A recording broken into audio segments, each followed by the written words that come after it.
नमस्कार. मराठा आरक्षणाबद्दल अनेक ठिकाणी अशी खूप चर्चा आहे. जे सुप्रीम कोर्टानं जो निकाल दिला, सुप्रीम कोर्टाने जी ऑर्डर काढली त्याच्यामध्ये त्यांनी मराठा आरक्षणाला स्थगिती दिली आणि ते जे पिटिशन आहे ते एक कॉन्स्टिट्युशनल बेंचकडे ते रेफर केलं. तर ते का केलं म्हणजे महाराष्ट्रामध्ये अनेकांचं म्हणणं होतं की ते स्थगिती म्हणजे स्वतः मुख्यमंत्रीसुद्धा म्हणाले की स्थगिती मिळायला नको होती. स्थगिती मिळणं ती का मिळाली, कशामुळे मिळाली. अनेकांचं म्हणणं आहे की सरकारने ते नीट आर्ग्युमेंट नाही केलं, वकील चांगले नव्हते, असं अनेकांची वेगळी वेगळी मतं आहेत. आता वकील वेगळे असतील असं म्हणायचं तर वकील तर खरं म्हणजे वकील तेच होते जे हायकोर्टामध्ये होते. हायकोर्टामध्ये जे प्लीड करत होते, हायकोर्टामध्ये जी ती केस प्लीड करत होते तेच वकील होते. वकिलांमध्ये फारसा फरक नाही. इनफॅक्ट वकिलांमध्ये ॲडिशनल फौजफाटा तिथे मागवला होता. त्यामुळे वकील कुठं कमी पडले का, आर्ग्युमेंट कुठं कमी पडलं का, असं नाही. आता अनेक वेळा लोकांचं असं म्हणणं आहे की हायकोर्टामध्ये म्हणजे श्रीहरी आणेंनी म्हणजे ॲडव्होकेट श्रीहरी आणे त्यांनी तर म्हटलं आहे की म्हणजे त्यांचं असं म्हणणं आहे की हायकोर्टामध्ये ते कसं काय मिळालं म्हणजे कसं कॅरी झालं हे त्यांना नवल वाटतं असं म्हणाले. आणि अनेकांना ते नवलही वाटतं की हायकोर्टामध्ये कसं काय ते आरक्षण मिळालं किंवा त्यांनी ते त्याला मान्यता कशी दिली वगैरे. आणि मग त्याच्यानंतर सुप्रीम कोर्टाने का, मग तेच वकील होते, आर्ग्युमेंट तेच होते, अनेक गोष्टी त्याच होत्या, तरी पण सुप्रीम कोर्टामध्ये ते का फेल गेलं. तर फेल गेलं इन द सेन्स त्याला स्थगिती का आली.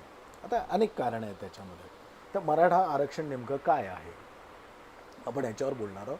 मराठांना आरक्षण का द्यायचं, का द्यायला पाहिजे, दिलं पाहिजे की नको, सरकार काय करतं याच्यावर, मागचं सरकार असेल, हे सरकार असेल, ह्याच्या मागचं सरकार असेल, ऑर्डिनन्स काढलं होतं, त्या ऑर्डिनन्सचा अर्थ काय आणि सगळ्यात महत्त्वाचं म्हणजे ते करायला पाहिजे होतं का, ते कसं करायला पाहिजे होतं आणि ते का नाही केलं.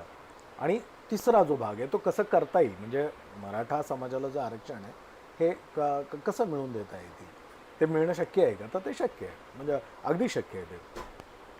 आता याच्यामध्ये अनेकांचं जे म्हणणं आहे म्हणजे आता आपण पहिल्या प्रश्नाकडे जाऊया की का मराठा समाजाला का आरक्षण. आता याचा इतिहास आहे. 1902 पर्यंत जातं. शाहू महाराजांनी ज्यावेळेला त्यांच्या संस्थानामध्ये आरक्षण लागू केलं त्या आरक्षणामध्ये त्यांनी मराठा समाजाला आरक्षण दिलं होतं. आता हे आपल्याला सगळ्यांना माहीत आहे. आणि नंतर डॉक्टर बाबासाहेब आंबेडकरांनीही ते आरक्षण देऊ केलं होतं, पण त्यावेळेला बऱ्याच लोकांनी विरोध केला म्हणजे डॉक्टर बाबासाहेब आंबेडकरांना विरोध केला. आणि याचं समर्थन करताना बाबासाहेब म्हणजे त्याच्या आधी आपण थोडंसं जाऊ. 1917मध्ये बाबासाहेबांनी त्यांच्या एका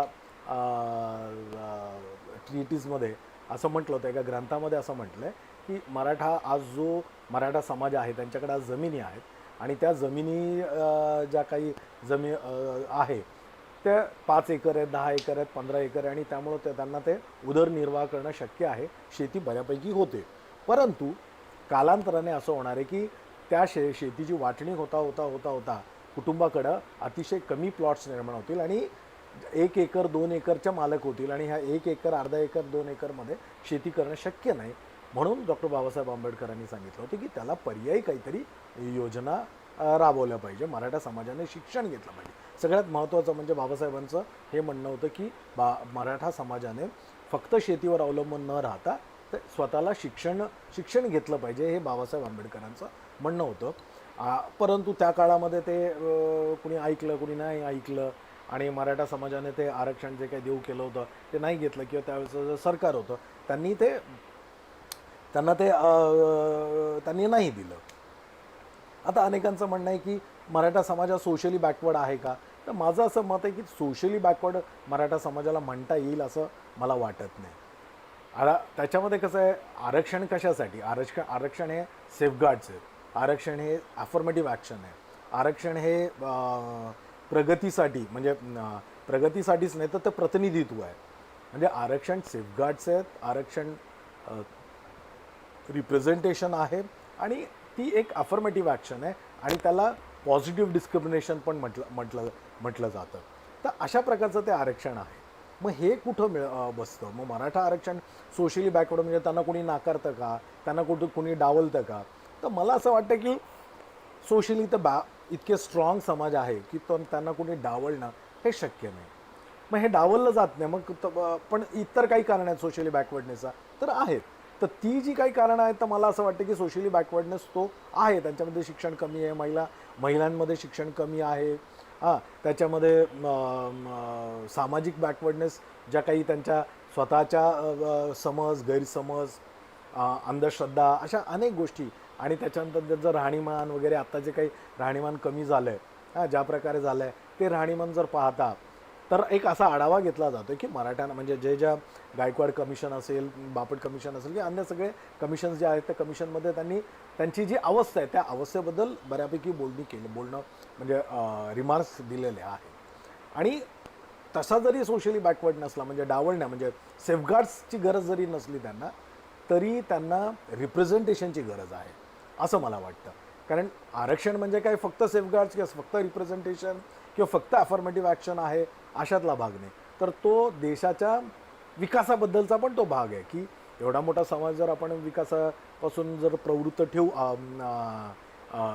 पासून दूर ठेवू आपण त्यांना प्रिव्हेंट करू तर त्या समाजाचं त्या समाजाला आरक्षण नाही दिलं आणि त्यांना जर आपण प्रिव्हेंट केलं तर देशाचा विकास कसा होईल हा एक प्रश्न त्याच्यामध्ये आहे. म्हणजे तो विकासाला सुद्धा अडथळा आहे. आणि आत्ता जर आपण थोडंसं पाहिलं की SC ST OBCना जे आरक्षण मिळालं आहे त्या आरक्षणामुळे देशामध्ये आणि अनेक राज्यामध्ये ज्या राज्यामध्ये त्या आरक्षणाचं चांगलं इम्प्लिमेंटेशन झालं आहे त्या ठिकाणी आपण बघतो की बऱ्यापैकी जे आरक्षण जे झालं आहे बऱ्यापैकी त्याच्यामुळे प्रगती झालेली आहे. हा एक मुद्दा त्याच्यामध्ये आहे. दुसरा आता जो मुद्दा आहे की रिप्रेझेंटेशनचं शिक्षणामध्ये मराठा समाजाला खरोखर रिप्रेझेंटेशन कमी आहे. तुम्ही जर सगळ्या मेरिट लिस्ट पाहिल्या म्हणजे कोणत्याही इंजिनिअरिंग असेल, मेडिकल असेल किंवा अन्य कुठल्याही UPSC MPSC वगैरे ज्या काही कॉम्पिटिटिव्ह एक्झाम्स असतात याच्याबद्दल जर तुम्ही मेरिट लिस्ट पाहिल्या तर मेरिट लिस्टमध्ये ज्या ओपनची मेरिट लिस्ट म्हणजे आज मराठा समाज जो आहे तो ओपनमध्ये येतो. ओपनमध्ये ब्राह्मण आणि इतर समाज आणि मराठा समाज येतो.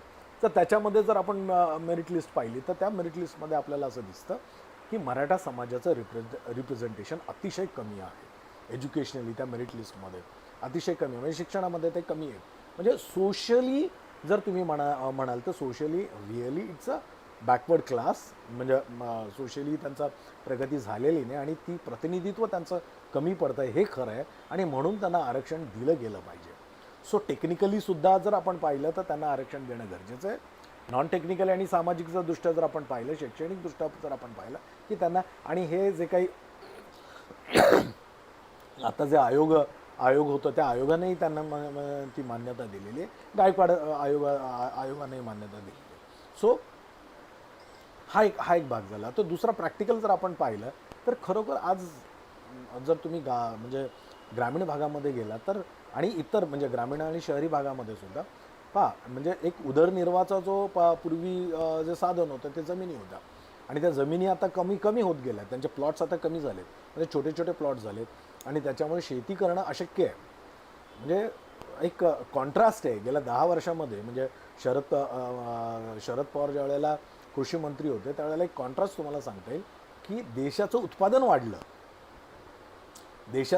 वाढलं परंतु घराघरामध्ये शेतकऱ्याचं मात्र उत्पादन नाही वाढलं.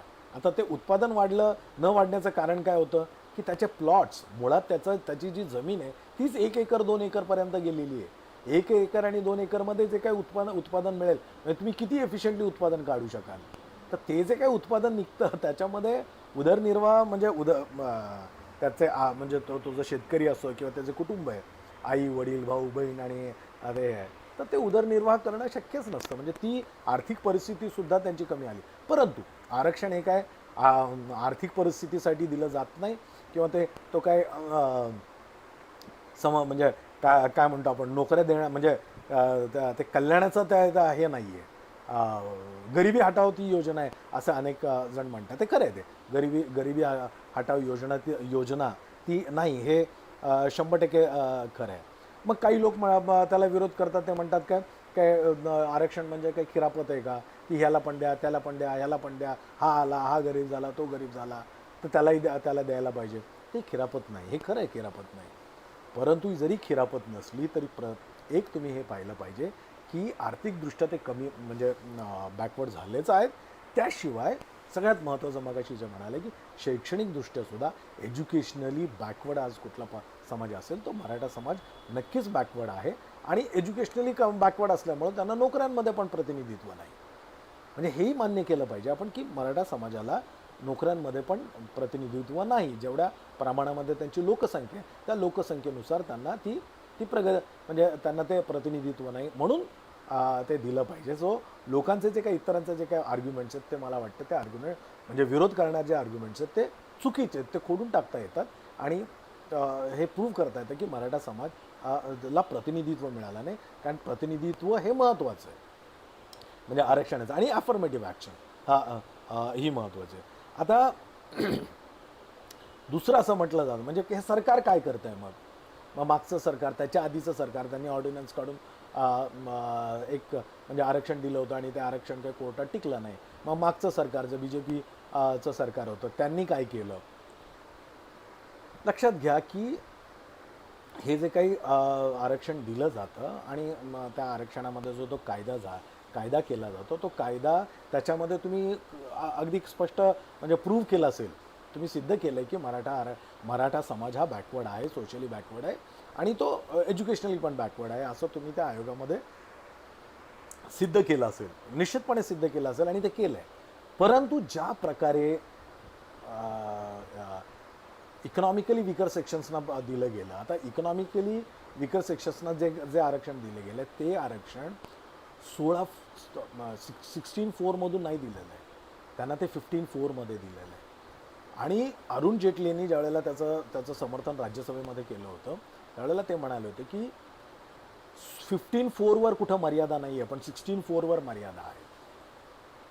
आणि म्हणून ते सुप्रीम कोर्टामध्ये ते टिकलं आणि ते इथं हे 16(4) माध्यमातून दिलेलं जे आहे त्याला मर्यादा नाही आहे, 50% मर्यादा, त्याला 50% मर्यादा आहे आणि 15(4) 50% मर्यादा नाही म्हणून ते टिकलं. आणि 16(4) जे आहे ते त्याला मर्यादा आहे म्हणून हे टिकलं नाही. आता खरं म्हणजे हे कारण आहे.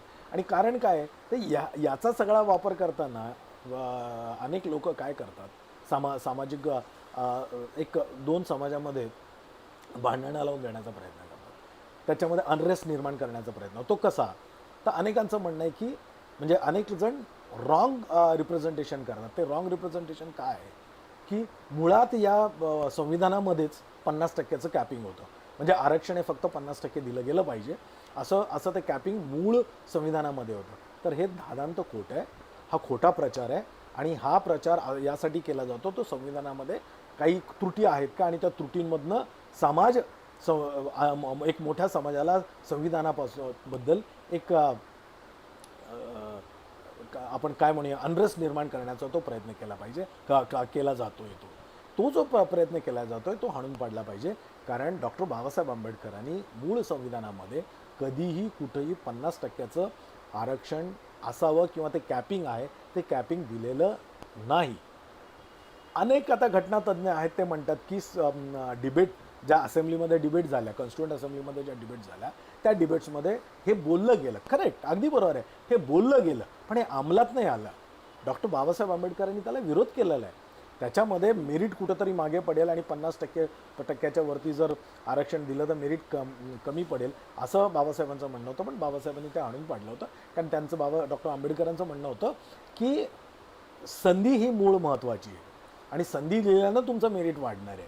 मेरिट म्हणजे काय हे आयसोलेशनमध्ये नसतं, तर संधी द्या आणि संधीमधनं तर आरक्षणामधनं काय आहे तर आपण अपॉर्च्युनिटी देतो, पॉझिटिव्ह डिस्क्रिमिनेशन करून ती अपॉर्च्युनिटी संधी दिली जाते असं बाबासाहेबांचं म्हणणं होतं. म्हणून त्यांनी 50% कॅपिंग केलेलं नव्हतं, हा एक खोटा प्रचार केला जातो. मग हे 50% कॅपिंग कधी आलं, 1992 जी सानी केस जी होती त्या केसमध्ये 1992 हे 50% कॅपिंग हे सुप्रीम कोर्टाच्या रुलिंगमध्ये. आता सुप्रीम कोर्टाच्या रुलिंगमध्ये असल्यानंतर त्याच्याकडे बघताना काय होतं की ते संविधानामध्येच आहे की सुप्रीम कोर्टाच्या काही रुलिंग्स आहेत ते संविधानाच्या प्रोव्हिजन्स म्हणून मानलं गेलं पाहिजे आणि ते तसंच नंतर पुढे ट्रीट केलं पाहिजे असं संविधानामध्येच आहे. तर ते तसं ट्रीट केलं जातं. खरं म्हणजे ते अतिशय म्हणजे त्याच्यामध्ये पार्लमेंटमध्ये जर आपण तो ठराव आणला, विधिमंडळामध्ये जर तो ठराव आणला, तर ते आपण ओव्हररूल करता येतं, पण ते केलं जात नाही. आता का केलं जात नाही, का त्याच्या मागची कारणं काय आहेत, ही सरकारला किंवा हे राजकारण असू शकतं, आणि हे राजकारण आहेच मुळात. मग हे करत असताना हे निरनिराळे ऑर्डिनन्स, वेगवेगळे कायदे, जे कायदे टिकू शकणार नाही. आता सगळीकडे आरडाओरडा केला जातो की हायकोर्टामध्ये ते कसं टिकलं, तर हायकोर्टामध्ये तेच वकील होते आणि तेच वकील सुप्रीम कोर्टामध्ये होते, पण ते का टिकलं हा खरंच मोठा प्रश्न आहे. तो अनेक विधितज्ञांनी, अनेक मोठ्या एक्सपर्ट्स जे आहेत ते एक्सपर्ट्सने सांगितलं ते कसं टिकलं, आणि तो मलाही प्रश्न पडला तो कसं काय टिकलं. ते टिकायला हायकोर्टातच मुळात ते टिकायला नको होतं, आणि ते टिकणं शक्यच नव्हतं. कारण मुळात जर 50%ची जर कॅपिंग असेल, तर मग तुम्ही कसं काय म्हणजे कॅपिंग न काढता असं हे आरक्षण कसं टिकेल. म्हणजे हे एक मोठं नवल आहे, आणि ते नाही टिकलं, सुप्रीम कोर्टाने ते खारिज करून टाकलं. तर मला याच्या पुढं आता एक हे करायचं आहे की काही लोक म्हणतात की ते ओबीसीमध्ये त्यांना द्या. म्हणजे आपण तिसऱ्या विषयाकडे जाऊ, ते कसं दिलं गेलं पाहिजे. आता अनेकांचं म्हणणं आहे की हे ओबीसी म्हणून त्यांना द्या. आता ओबीसीला ह्याला विरोध आहे, आणि तो असणारच. हा एवढा मोठा समाज कॉम्पिटिशनमध्ये स्वतःच्या प्रवर्गामध्ये ओबीसी का येऊ देतील, आणि जो आत्ता आला नाही आहे. तर ही दोन समाजामध्ये, म्हणजे ओबीसी समाजामध्ये आणि मराठा समाजामध्ये एक मोठं भांडण लावून देण्याचं आहे. आता अनेकांना वाटतं की हे भांडण फक्त महाराष्ट्रापुरतं होईल. नाही, हे महाराष्ट्रापुरतं नाही राहणार. हे भांडण जे आहे ते अन्य राज्यामध्ये, हरियाणामध्ये जाईल, ते राजस्थानमध्ये जाईल. तुम्हाला माहिती आहे गुजरांचं खूप मोठं आंदोलन झालं, ते रेड्डी समाजापर्यंत जाईल, ते पश्चिम बंगालमध्ये जाईल, ते यूपीमध्ये जाईल, बिहारमध्ये जाईल. हे जे राजपूत आहेत, ज्यांना क्षत्रिय वगैरे ठाकूर जी मंडळी आहे, म्हणजे जी बेसिकली कृषक समाज आहे, हा कृषक समाज आत्ता अनेक ठिकाणी तो तो मागे पडलेला आहे, तो मागासलेला आहे, आणि तो आरक्षण मागतोय. मग हे जे लोण आहे, जे ओबीसींच्या विरुद्ध कृषक समाज, किंवा ओबीसींच्या विरुद्ध मराठा समाज, किंवा ओबीसींच्या विरुद्ध गुजर समाज, रेड्डी समाज, हा जो एकूण सगळा समाज आहे, हा समाज ओबीसी आत्ता जे ओबीसी विरोध करतात, आणि त्यांना ते म्हणतात की आम्हाला ओबीसीमध्ये, इतर लोक हे म्हणतात की आम्हाला ओबीसीमध्ये घ्या. तर हे आपण we are going towards a civil war. आणि तो सिव्हिल वॉर कोणामध्ये असेल, ओबीसी विरुद्ध अन्य जाती. आता याच्यामध्ये SC ST कोणाबरोबर राहतील, ते SC ST नक्कीच ओबीसींबरोबर राहतील. ते काय मराठा समाजाबरोबर जाणार नाहीत, कारण त्यांना त्यांचं आरक्षण वाचवायचं आहे. मग याच्यातलं आरक्षण काढलं जाईल का. मग ही सगळ्यांनाच भीती आहे, ओबीसीला पण भीती आहे, आणि SC STला पण भीती आहे की आमचं जे आरक्षण आहे, आमचा जो कोटा आहे, त्याच्यामधलं कमी केलं जाईल का. तर मला असं वाटतं की ही जी भीती आहे, ही लोकांमध्ये भीती आहे, ही भीती आपण लवकरात लवकर काढली पाहिजे. आणि दोन समाजामध्ये जो हा टकराव आहे, जो अनरेस्ट आहे, हा अनरेस्ट आपण कमी केला पाहिजे. नाहीतर हे देशाला घातक आहे, हे देशाला घातक आहे, हे सामाजिक स्वास्थ्याला घातक आहे. There is going to be a social disharmony. एवढी म्हणजे इतकं मोठा अनरेस्ट निर्माण होईल की समाजाला, म्हणजे ग्रामीण भागामध्ये असेल, शहरी भागामध्ये असेल, तर समाजाच्या प्रत्येक समाज एकमेकाच्या विरोधात जाईल, आणि तो सिव्हिल वॉर मोठा हे भारताला परवडण्यासारखं अशा अवस्थेमध्ये, ज्यावेळेला भारत इतका इकॉनॉमिकली आता खूप मागे गेला आहे, आपली इकॉनॉमी ढासळलेली आहे, आपला एकूणच सगळा भारत असा तो प्रचंड प्रमाणामध्ये मागे गेलेला भारत आहे. आणि त्याच्यामध्ये जर आपण सामाजिक डिसहार्मनी, सामाजिक स्वास्थ्य जर बिघडलं, तर हे भारताला निश्चितपणे घातक आहे. आणि भारत याच्यामध्ये नक्कीच 30-40 वर्ष मागे जाईल. जर मराठा विरुद्ध ओबीसी जर अशा लढाया झाल्या, तर 30-40 वर्ष मागे जाईल. त्यामुळं मला असं वाटतं, विनंती करायची सगळ्यांना की ही भांडणं लावू नका, आणि मराठ्यांना ओबीसीमध्ये घेण्याचा प्रयत्न करू नका. कारण याच्यामध्ये त्याला कारण आहे, कारण मराठा समाजाला आज जे 13% 12% जे आरक्षण आहे, ते सहज मिळू शकतं. त्याच्यामध्ये ओबीसीचं कमी करण्याची गरज नाही, त्याच्यामध्ये SC STचं कमी करण्याचं गरज नाही, आणि ते करूही नाही. ते कमी न करता एक्सक्लुझिव्हली मराठा समाजाला 12 ते 13% आरक्षण मिळू शकतं. ते कसं मिळू शकतं, त्याच्यावर आपण आज का नाही मिळालं. तर आज न मिळण्याचं कारण आहे की 50%चं जे कॅपिंग आहे, म्हणजे सिलिंग आहे, म्हणजे 50% आरक्षणाला ओलांडू नये, म्हणून नाही मिळालं. नच्चेपन कमिटी 2005 आणि 2005-6मध्ये एक नच्चेपन कमिटी सरकारनं, त्यावेळच्या सरकारनं नेमली होती. आणि त्या कमिटीने काय शिफारस केलेली आहे, त्यांनी काय केलेलं आहे की आजची सगळी परिस्थिती पाहता आणि इतर म्हणजे इतर जे समाज आहेत, SC ST OBCच्या बाहेर जे समाज आहेत, त्यांचा जो मागासलेपणा आहे आणि तो काळाच्या ओघामध्ये जो मागासलेपण त्यांना आलेलं आहे, तर त्यांना प्रतिनिधित्व दिलं पाहिजे, हे प्रतिनिधित्व वाढवलं पाहिजे. आणि म्हणून 50% जे कॅपिंग आहे ते काढलं पाहिजे, असं नचिबन कमिटीने ते शिफारस केलेली आहे. आणि या शिफारसीमध्ये त्यांनी त्यांचं सगळं जे काय आर्ग्युमेंट आहे, पॉझिटिव्ह आर्ग्युमेंट आहे आणि जे जस्टिफिएबल आहे, ते त्यांनी जस्टिफाय केलेलं आहे. आता हे नच्चेपन कमिटीकडे का दुर्लक्ष केलं जातं मला कळत नाही. मग हे ज्या प्रकारे आरक्षण दिलं जातं आहे, हे राज्यामध्ये जे काय आरक्षण दिलं जातं हे राज्यापुरतं आहे. हे तुम्हाला सेंट्रल गव्हर्नमेंटच्या ज्या काही नोकऱ्या असतील, शैक्षणिक संधी असतील, त्याच्यामध्ये हे मिळत नाही. मग मराठा समाजाला फक्त आरक्षण देऊन काय उपयोग आहे महाराष्ट्रामध्ये? त्यांना केंद्रात मिळणारच नाही. जसं रेड्डींना नाही मिळत किंवा इतर समाजाला नाही मिळत, म्हणजे तामिळनाडूचं वगैरे उदाहरण दिलं, आता कर्नाटकाचं उदाहरण दिलं, आता त्यांना केंद्रात मिळतच नाही, त्यांना फक्त राज्यात मिळतं. माझं असं मत आहे की मराठा समाजाला केंद्रात मिळालं पाहिजे आणि त्याच्यासाठी तुम्हाला नच्चेपन कमिटीच्या ज्या शिफारसी आहे ते घेतल्या पाहिजेत, पार्लमेंटने त्या पास केल्या पाहिजे. आणि ती शिफारस जर घेतली तर 10%चं जे कॅपिंग आहे ते कॅपिंग निघून जाईल. आणि ते कॅपिंग निघून गेल्यामुळे फक्त मराठा समाजाचाच प्रश्न नाही मिटत, फक्त महाराष्ट्राचाच प्रश्न नाही सुटत, तो गुजर समाजाचा पण सुटतो, तो रेड्डी समाजाचा पण सुटतो. पॅन इंडिया ज्याला आपण म्हणतो, संपूर्ण भारतामध्ये याचं सोल्युशन निर्माण होईल. आणि आज जे समाज, कृषक समाज आहेत, जे आरक्षण मागत आहेत, त्या सगळ्यांचा समावेश त्याच्यामध्ये होऊन त्या राज्यांमध्ये ती मान्यता लिस्ट मान्य करून त्यांना ते आरक्षण देऊ शकतो. म्हणजे एकूणच भारतामध्ये जे आज अनरेस्टकडे भारत जो चालला आहे, जो रेस्टलेस भारत झाला आहे, किंवा सगळ्या समाजामध्ये जे भांडणं होत चालली आहेत, हे मिटवता येईल. म्हणजे याचे खूप मोठे परिणाम असे होतील की India will be in harmony आणि प्रत्येकाला इथं संधी मिळेल. कारण उरलेला जो ओपनमधला जो समाज आहे तो ब्राह्मण समाज आहे आणि त्यांना तर खूप मोठं, म्हणजे यांना जर 12-13% जर दिलं तर 63%, उरलेले 40 म्हणजे 38% जो आहे तो फक्त 3.5% जो समाज आहे, 3.5 म्हणा, 5% म्हणा, त्या समाजाला 35%चं म्हणजे ओपनमध्ये जे आरक्षण मिळालं जातं ते या समाजाला मिळेल. म्हणजे आय गॅरंटी, किंबहुना सगळ्यांचंच असं म्हणणं आहे की जे सामाजिक आरोग्य आहे, सामाजिक स्वास्थ्य जे आहे ते राखलं जाणार आहे जर आपण नच्चेपन कमिटी ॲक्सेप्ट करून 13% म्हणजे ते 50%चं जे कॅपिंग आहे ते कॅपिंग काढून मराठा समाजाला ते आरक्षण देणं गरजेचं आहे, असं मला वाटतं. आणि ते देणं फार शक्य आहे. राज्यामध्ये किंवा कुठल्याही सुप्रीम कोर्टाला याचा अधिकार नाही. सुप्रीम कोर्ट काय करणार आहे, जे संविधानामध्ये लिहिले आहे त्याचं इंटरप्रिटेशन देऊन सुप्रीम कोर्ट तुम्हाला आरक्षण देणार आहे.